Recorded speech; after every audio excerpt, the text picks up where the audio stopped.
Um, okay, so if you're seeing this after I already did live stream, come join me on the live stream. Um, but yeah, reading from the Politically Incorrect Guide to Islam and the Crusades. You think you know about Islam, but did you know Islam teaches that Muslims must wage war to impose Islamic law on non-Muslim states? American Muslims groups are engaged in a huge cover-up of Islamic doctrine and history. Today's jihad terrorists have the same motives and goals as the Muslims who fought in the Crusades. Wow. Sometimes goals don't change. Muslim persecution of Christians has continued for 13 centuries. It still goes on. Okay. Hello, how you doing? 1DR Ghoul, how you doing?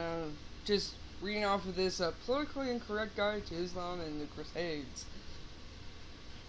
I was suggested this book and everything to read and do a live stream on. Never read it before. I noticed that in the book, somebody had it before me, underlined words. Yeah. How are you doing today?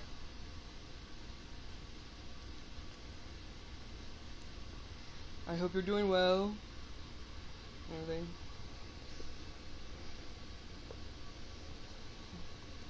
Do check out my YouTube channel. It's called Learn a Word, and it helps inform people what's in like the Quran and the Book of Mormon, at least as of right now. So check out that channel. Oh, there's a whole big series of it in politically incorrect guide series. Science, the Constitution, American history, English and American literature, capitalism, Darwinism, and intellect design.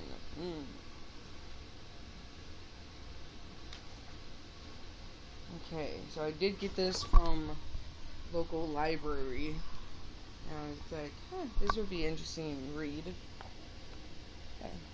Hello, everyone who just came.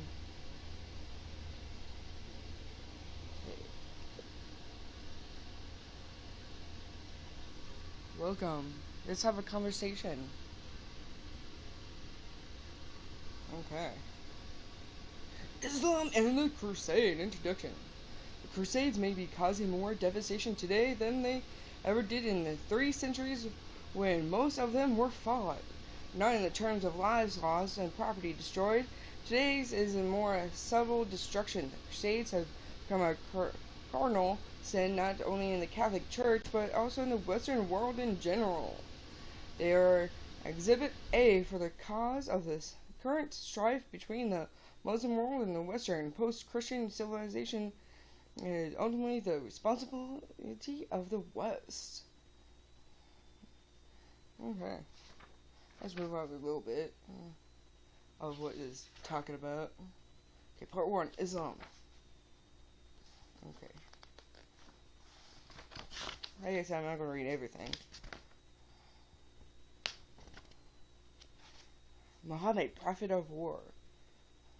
Why does the life of Mohammed, the Prophet of Islam, matter today? 14 centuries have passed since he was born.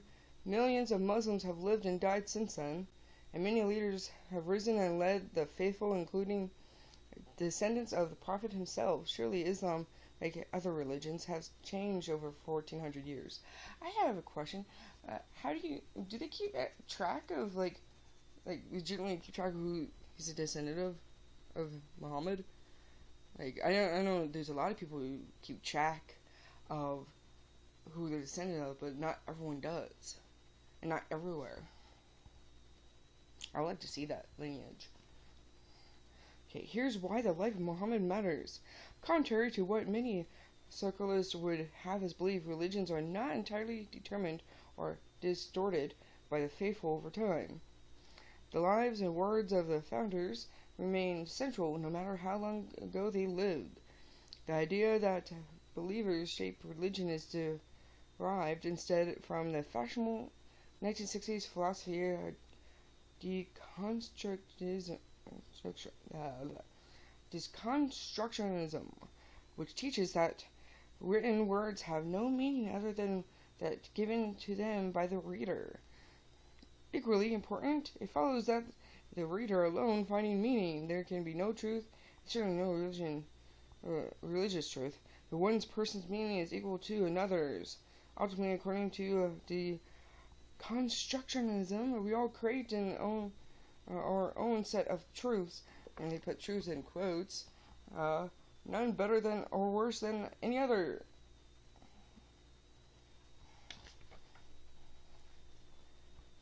We got a little section called Mohammed the Raider.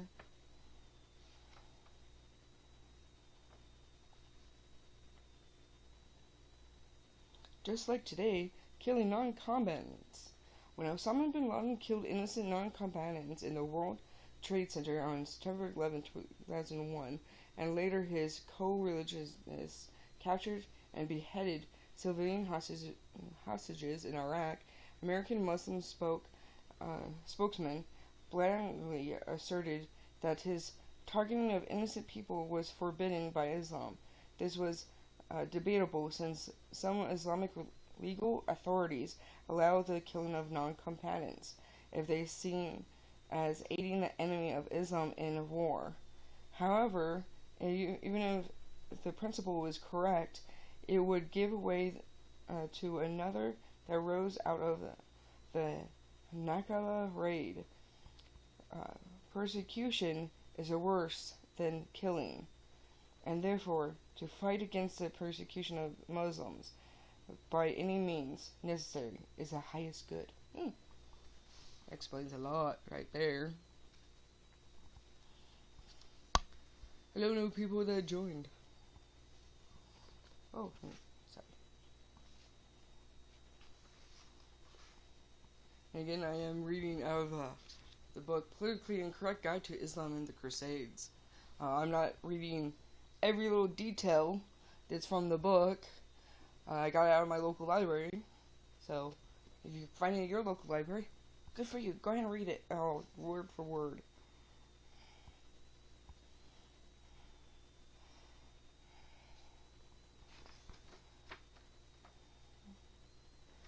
Mohammed versus Jesus. Love your enemies and pray for those who persecute you. Jesus, Matthew 5:44. Against them make ready your strength to utmost of your power, including steeds of war. Strike terror into the hearts of the enemies of Allah and your enemies and others besides, whom ye may not know, and whom Allah doth know. Quran 8:60. What would you rather follow? Forgive people, love their enemies, like you want to be treated, or like go in war with like a bunch of other people, like fight everyone all the time. I'd rather be like love the neighbor and be nice to everyone than having the feeling that I have to fight people all the time.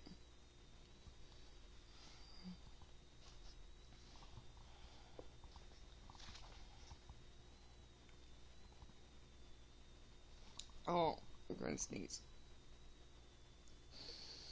I don't want to sneeze. Okay. Just like today, Pretext.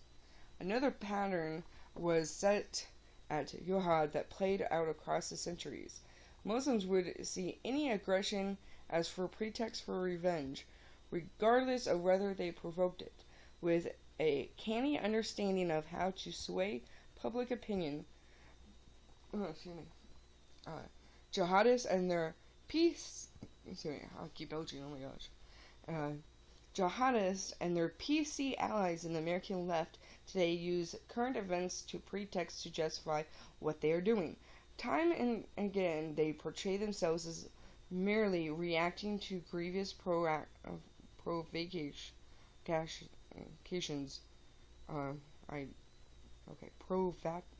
Provocations from the enemies of Islam, But this they gain recruits and sway popular opinion. Conventional wisdom among a surprisingly broad political spectrum today holds that the global jihad movement is a response to some provocation or other. The invasion of Iraq, the establishment of Israel, the toppling of Iran's Mossadegh, or a more generalized offense such as American neocolonialism or the lust for oil. Those who are particularly forgetful of history blame it on newly minted epiphonium, such as the Abu Ghraib prison scandals, which cast a shadow over America's persistence in Iraq in 2004. But the jihadists were fighting long before Abu Ghraib, Iraq, Israel, or American independence. Instead, they have been fighting and imitating the warrior prophet ever since the 7th century, casting their actions as response to the enormities of their enemies ever since Mohammed discovered his uncle's mutilated body. Oh gosh. Hello, Billy. That'd be a terrifying thing, seeing a mutilated body on most especially a relative. Goodness gracious. Hello, Billy Black. How you doing? I hope you're doing well.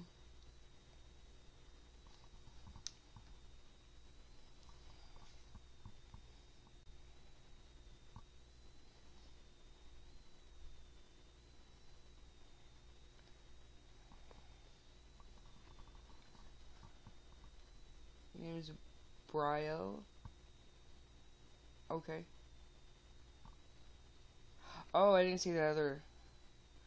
Wait. Brio.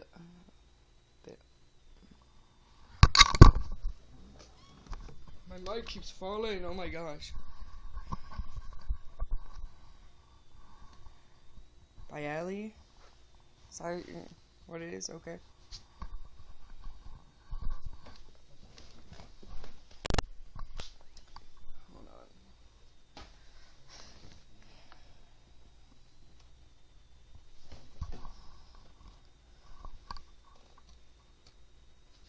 My mic keeps falling. Goodness. Okay. A book you're not supposed to read. A Gulming of the Life of Muhammad. Translation of Ibn Ishaq. Oh my gosh. I'm finding new words I don't know how to pronounce. Shirt Raza Allah. Oxford University Press, 1955. English translation of the earliest biography of Muhammad, written by a pious Muslim.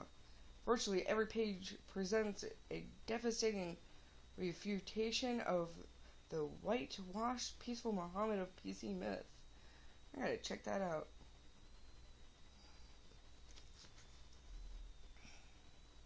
What do you mean? What do I tell you? I'm just reading out of this book that I got from the library. It's the Politically Incorrect Guide to Islam and the Crusades.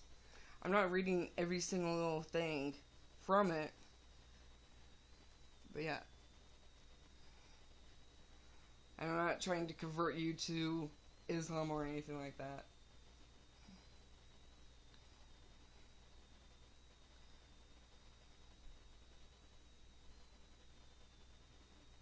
Apparently, the Quran commands Muslims to make war on Jews and Christians.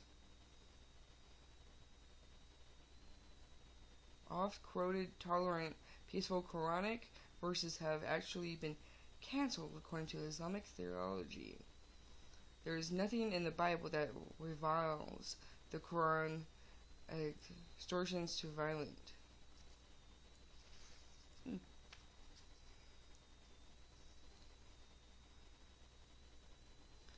PC myth. The Quran teaches tolerance and peace. But wait a minute, doesn't the Quran really teach tolerance and peace? Sure, there are a few bad verses here and there, but there is also a lot of verses that affirm the brotherhood of man and the equality and dignity of all people, right? Nope, the closest the Quran comes actually to counseling tolerance or peaceful coexistence is to counsel believers to leave the unbelievers alone in their errors. Say, O disbelievers, I worship not that which ye worship, nor worship ye that which I worship, and I shall not worship that which ye worship, nor will ye worship that which I worship. Unto you your religion, and unto me my religion. That's from Quran 109, lines 1 to 6. Of course, they are to be left alone so that Allah can deal with them, and have patience with what they say, and leave them with noble dignity, and leave me alone to deal with those in possession of the good things of life, who yet deny the truth and bear with them for a little while. That's from Quran chapter 73, 10 to 11. Interesting. Am I here for anything? I'm just here doing a live stream. That's it. On this book, which is going to be put onto my YouTube channel.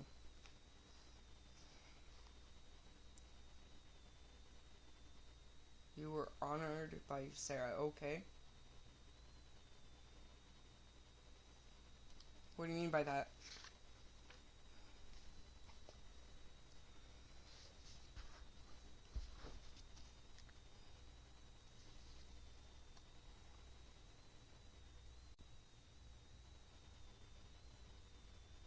Why do I read the book? Because I found it interesting the title captured me of reading, and I thought I'll read it. I get like a different perspective of what people think on the subject of the Quran and the faith of Islam. I like to keep myself an open mind on things, and just reading a little bit of this, it's giving me a little bit of insight what someone else thinks.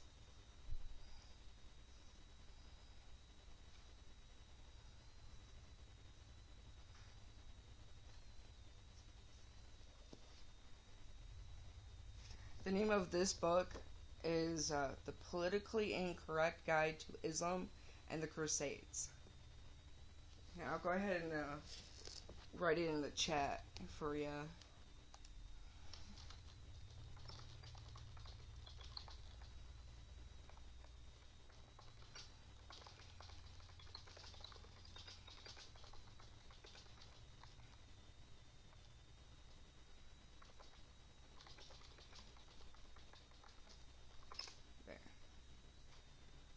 That's the title of it.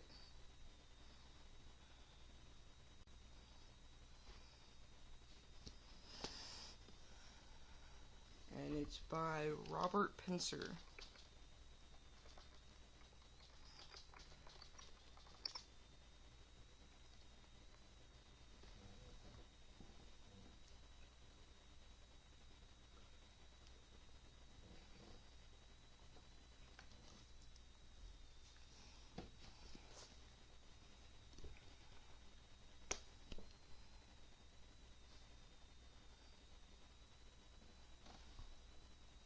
They have a Politically Incorrect Guide Series 2, the Bible, East, Western Civilization, Vietnam War, and a few other things. That's cool.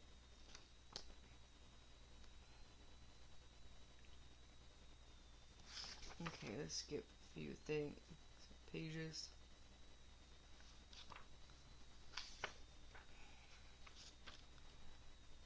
Okay, the Crusades were not early manifestations of European colonialism in the Middle East. Okay? The Crusaders' massacre of Jews and Muslims in Jerusalem in 1099 was a terrible atrocity, but it was nothing unusual according to the rules of warfare of the time. The Crusades were not called in order to target Jews as well as Muslims. Okay.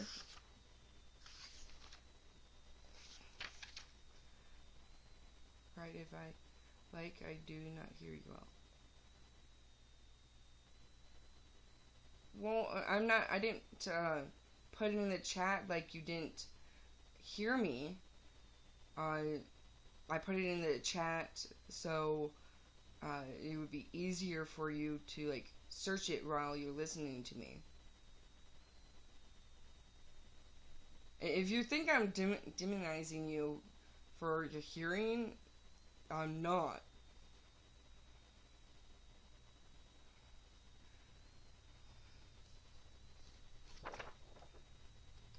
I wouldn't do such a thing to anyone.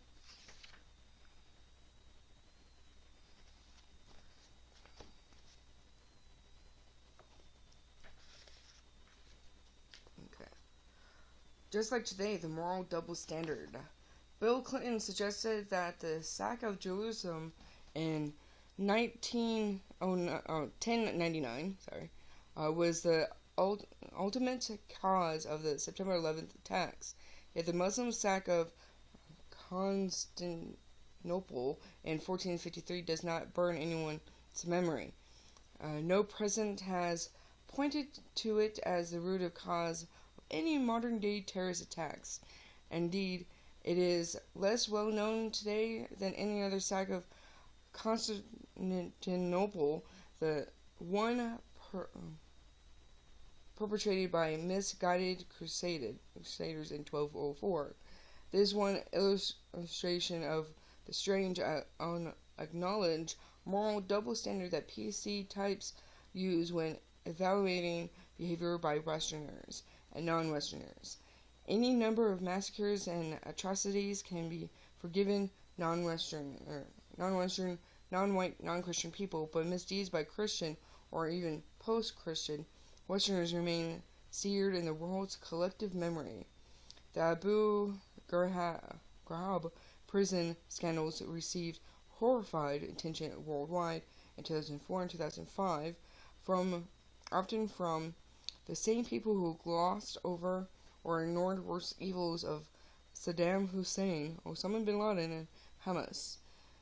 It's a tactic and mission of the fact that the PC establishment certainly denies in every other case. Christianity doesn't teach a higher moral standard than Islam, and more is expected not only of observant Christians, but of those who have imbibed those high principles by living in the societies molded by them.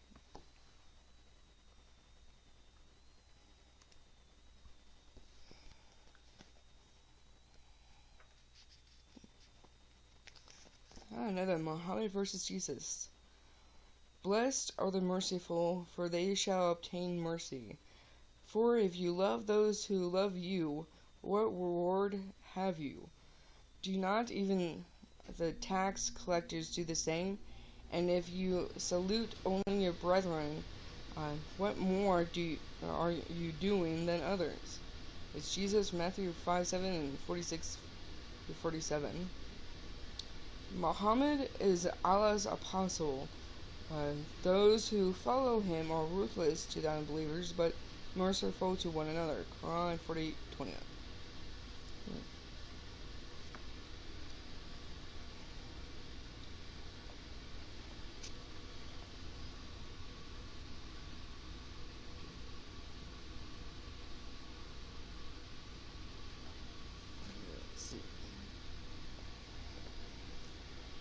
Did the Pope apologize for the Crusades? Alright, you might say. But despite everything you're saying, the Crusades are still a blot on the record of Western civilization. After all, even Pope John Paul II apologized for them. Why would he have done that if they weren't regarded negatively today? There is no doubt that the belief that Pope John Paul II apologized for the Crusades is widespread. When he did, the Washington Post reminded its readers, during his long reign, Pope John Paul II apologized to Muslims for the Crusades, to Jews for anti-Semitism, to Orthodox Christians for the sacking of Constantinople, to Italians for the Vatican's associations with the mafia, and to scientists for the persecution of Galileo. Can't pronounce his name right. Gosh. A broad list, but John Paul II never apologized for the Crusades. The closest he came was on March 12, 2000, the Day of Pardon. During his homily, he said, "We cannot fail to recognize the infidelities to the gospel committed by some of our brethren, especially during the second millennium. Let us ask pardon for the divisions which have occurred among Christians, for the violence have used in the service of the truth, and for the distrustful and hostile attitude sometimes taken towards the followers and other religions. This is hardly too clear apology for the Crusades anyway. Given the true history of the Crusades, such an apology would not have been warranted. The Crusades and Crusaders do not deserve the opprobrium of the world, but, as we shall see, the world's gratitude." Okay.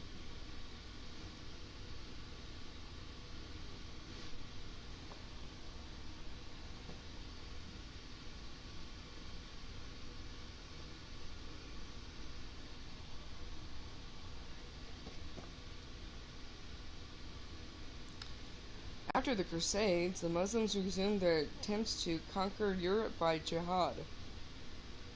Christians were as responsible as Muslims for the Islamic conquest of Eastern Europe.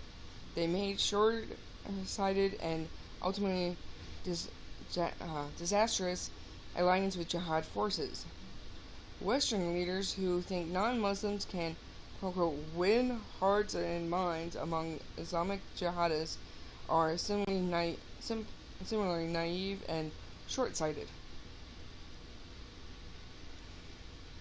What year was this book published?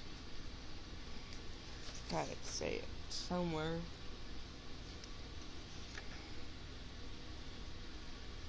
Where are you?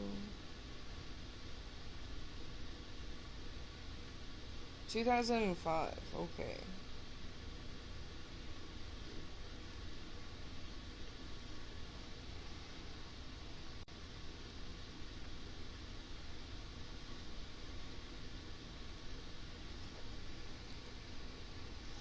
Okay, it was past all of this. Wow, one of the chapters has the word Islamophobia. I haven't heard that word until this past year. Islamophobia in today's ideological jihad. It's the title.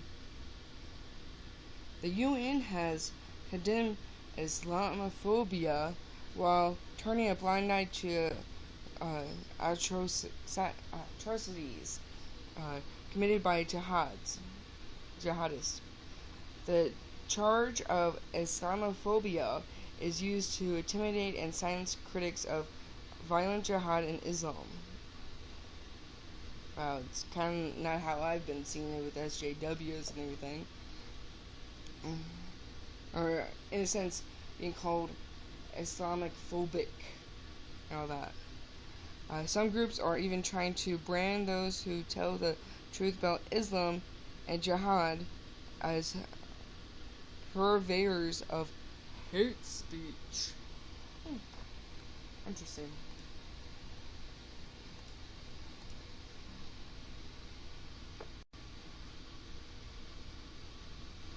From everything I'm reading so far, this is a very interesting book.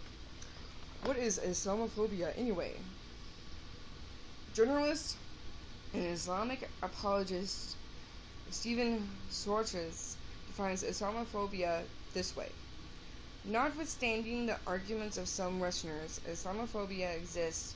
It is not a myth. Islamophobia consists of attacking the entire religion of Islam as a problem for the world, condemning all Islam and its history as extremist, denying the active existence in the contemporary world of a moderate Muslim majority, insisting that Muslims cede from the demands of a non-Muslims based on ignorance and arrogance for various theological changes in their religion. 5. Treat all conflicts involving Muslims, including, for example, that in Bosnia-Herzegovina a decade ago, as the fault of Muslims themselves. And 6. Inciting war against Islam as a whole. So, you have Islamophobia if you're going to war with, or inciting war against Islam as a whole. Okay.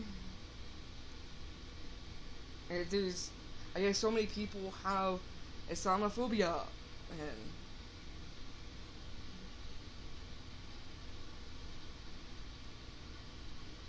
yeah, if I go by what I just read on that, I do not have Islamophobia, which there have been some people to call me, or tell me at least that I have it. I'm like, really? Bitch, please.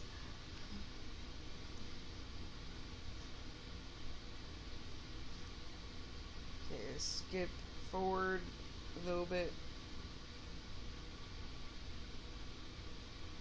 Okay, book you're not supposed to read. The Raft of Mohammed by Jean Perrier.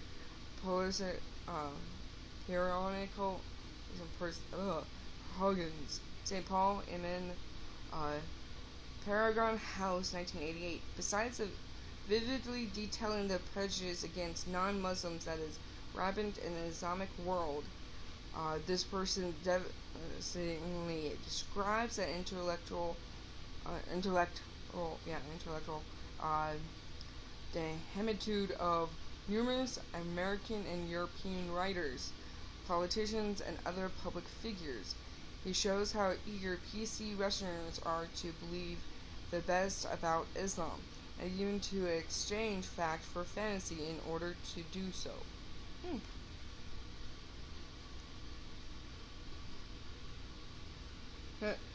Chapter 17, the title of it is Criticizing Islam May Be Hazardous to Your Health. Okay. One Australian state has outlawed speaking truth about Islam, and Great Britain and other countries are contemplating similar laws. Violent Islamic intimidation has come to the West. Filmmaker Theo Van Gogh was murdered on an Amsterdam street for allegations of offending Muslims.